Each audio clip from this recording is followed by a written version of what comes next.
जिस वजह से आपकी ये पढ़ाई नहीं हो पा रही है उसका हमें खेद है। ये कोरोना वायरस हमारे देश के ऊपर हाहाकार करके टूट पड़ा है। हम हमारे देश के लिए कुछ करना चाहते हैं, आपकी पढ़ाई भी ना रुके और हम हमारे देश का भला भी कर पाएँ।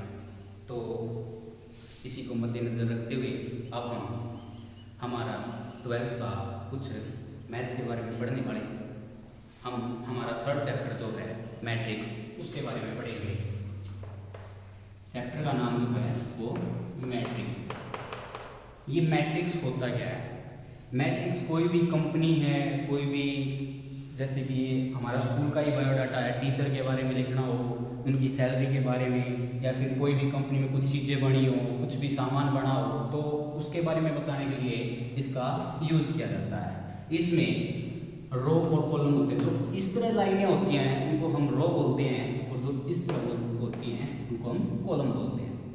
ये ऑर्डर में लिखे जाती है, इनका ऑर्डर बोला जाता है। ऑर्डर किसे कैसे बोलते हैं? जैसे कि कोई भी मैट्रिक्स होती है उसको हम ऐसे दिखाते हैं, और इसको शो ऑफ करने के लिए कैपिटल लेटर लिया जाता है, जैसे ए हो गया, बी या फिर सी, कैसे भी जो हमारे अल्फ़ाबेट्स हैं उनके अकॉर्डिंग इसको लिखा जाता है। अब ये रो और कॉलम क्या है, अब मैं आपको बताता हूँ। देखो, कोई भी हो गया, जैसे 1 2 3 4 5 6 7 8 और 9। इसमें देखो कितनी रो है, 1 लाइन, 2 लाइन, 3 लाइन, तो इसकी रो हो गई वो 3 हो गई।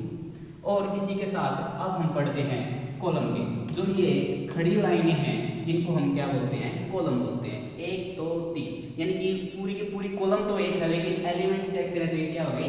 3। दूसरी रो, दूसरे कॉलम में देखते तो 1 2 3, तीसरे कॉलम में 1 2 3, तो कॉलम में कितने हैं? 3। तो ये क्या है जो इसके पीछे लिखा हुआ है? ये इसका ऑर्डर है। ये क्या इसका ऑर्डर है? इसको क्या बोलते हैं? 3/3। इसको बोलते कैसे हैं? 3/3। ये देखो मल्टीप्लाई का साइन है, लेकिन बोलते क्या है? 3/3। अब जो इसके अंदर ये हैं इनको हम एलिमेंट बोलते हैं। क्या बोलते हैं? एलिमेंट। ये जरूरी नहीं है कि 3 क्रॉस 3 का ही हो, ये 2 क्रॉस 2 का भी हो सकता है, जैसे 1 2 3 4। ये क्या है? 2 क्रॉस 2 का एक मैट्रिक्स।